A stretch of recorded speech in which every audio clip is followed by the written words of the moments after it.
Oh yeah. You want to be inside? You want to be inside? I wouldn't complain. If we practice outside, you guys want to do this inside?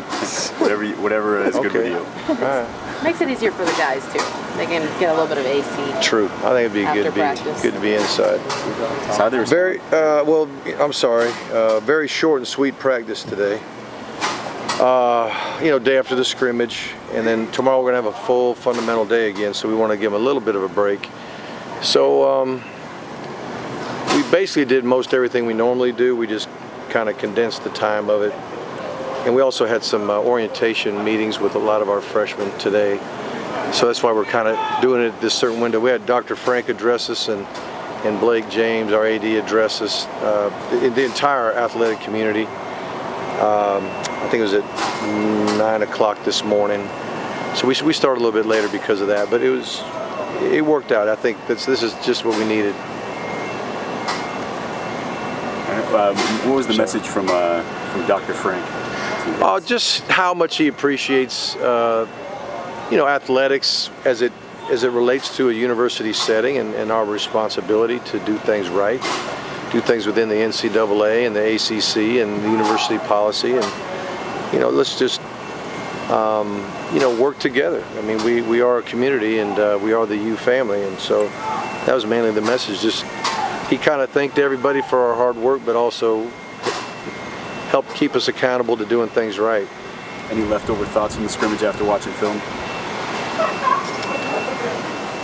I think we got our money's worth as coaches. I mean, we went. It was a pretty long scrimmage, and I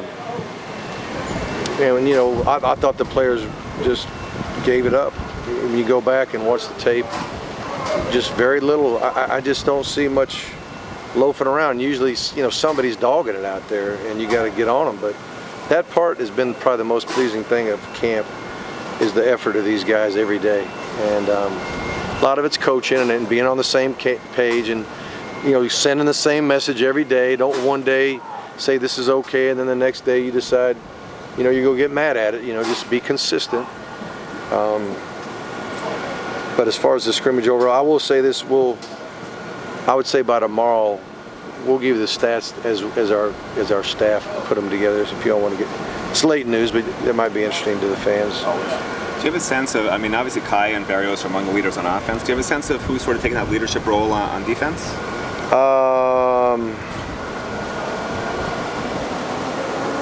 Jenkins definitely. I like what Korn's doing. I'm watching guys just practice hard and take coaching, and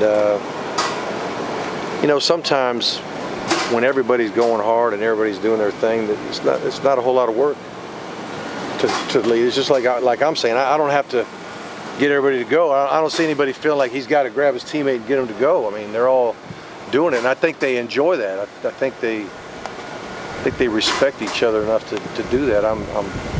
It's early, it's first year and all that. I don't know how many games we'll win, but we're working hard, and I'm proud of them in that area.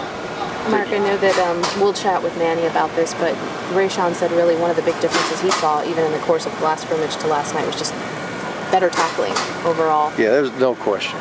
And tackling in the box, most everybody can tackle in the box. It's when people get out in space that you miss tackles. And that's mostly secondary. It's mostly DBs, safeties, corners. Offensively, the goal is to block everybody but a safety or a backside corner. If it's a stretch play, you're trying to, maybe the end man on the line, you don't block in the corner. You're trying to get a hat on everybody else. So if you do break it out, somebody's got to defeat a block and go close that space and corral the guy and get him on the ground. And usually you can't do that by yourself. You do that because of team hustle and taking proper angles. And just the approach of the open field tackles have made a huge difference. Did yesterday bring any clarity to number 2 quarterback? Yeah, but I haven't told those guys yet. So, but by tomorrow we'll know who's at least still in the battle. I won't name it 2, but I'll narrow it down a little bit. Mark, do you foresee Darian Owens being able to play? I hope so. I don't know what he used to look like, but he looks still he doesn't look just flying around 100% full speed every snap, and maybe just kind of beginning to trust it again. You know, I don't know. How about Pinckney? Pinckney, I would hope yes. He just had a hamstring issue that's been really a bother. Anything else? Okay. Yeah, go ahead. Real quick, anything new on Mullins? Nothing to report. Okay. Other than we do expect him to be on this team this year. Okay. Okay. Thanks, Mark. Yeah.